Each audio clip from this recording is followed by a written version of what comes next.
Sa kabila naman ng pabugso-bugsong pagulan ngayong araw, nagdagsaan pa rin ang mga kandidato o mga kakandidato at kanila mga taga-suporta dyan sa Manila Hotel para sa paghahain ng kandidatura sa 2025 national at local election.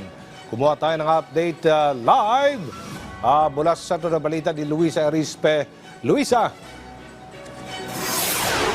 Hindi nga nagpatinag sa paiba-ibang panahon dito sa labas ng Manila Hotel ang mga unang naghain ng kanilang Certificate of Candidacy para sa 2025 national at local elections. Katunayan pati yung kanilang mga taga-suporta, hindi rin ininda ang paiba-ibang panahon o pabugso-bugsong pag-ulan kanina pang umaga. Mag-aalas 7 pa lang ng umaga, hindi pa bukas ang pintuan ng Manila Hotel para sa paghahain ng COC ng mga kakandidato. Malapiesta na sa kalsada ng Quirino dahil sa mga taga-suporta ng mga kakandidato sa pagkasenador. Ang unang nagpaingay ang mga taga-suporta ng senatorial aspirant na si Agri Party List Representative Wilbert Lee.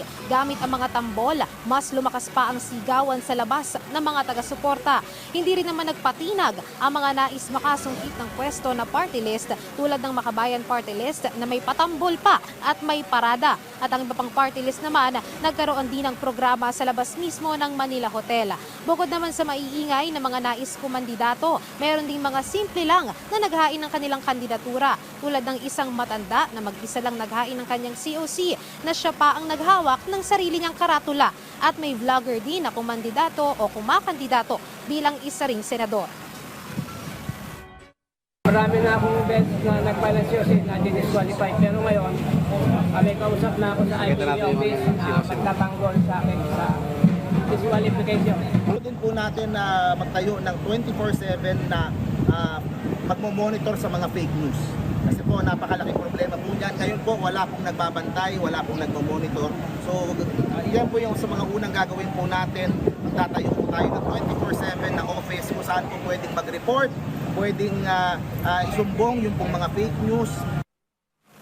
Sabi naman ng Philippine National Police, kahit pa maraming supporters na dumagsa sa labas ng Manila Hotel, ay sinisiguro nilang magiging maayos pa rin ang seguridad dito at hindi nila paaalisin ang mga taga-suporta sa labas.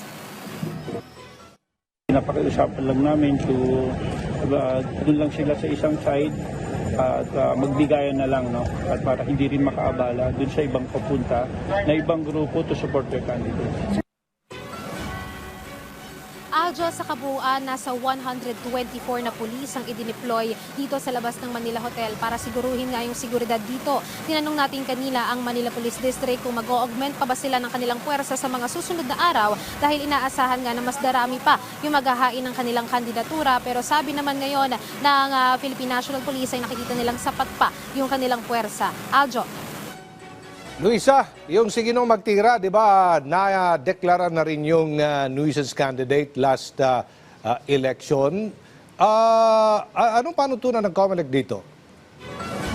Aljo, para dun kasi sa mga maghahain ng kanilang COC, pagpasok pa lang ng Manila Hotel ay isa-isa nang i-check yung kanilang mga requirements. Kailangan ay kumpleto yung kanilang requirements katulad ng COC dapat 5 kopya at meron pang mga iba pang hinihingi. At kapag hindi nga yan ay nakumpleto ay agad silang madidisqualify o hindi na sila papapasukin. Re-evaluation pa lang, i-check na yung kanilang mga dokumento at doon nga ay malalaman kung papasok sila o lulusot sila para makapaghain ng kanilang COC. Para naman sa pagdedeklara ng nuisance candidate ay meron ding mga kwalifikasyon na inilabas ang COMELEC hinggil dyan. Dapat ay kailangan yung isang kandidato ay makikita na meron talaga siyang intent na tumakbo bilang senador o meron din siyang plataforma na inihahain para nga makatakbo para sa kanyang posisyon na tinatakbuhan.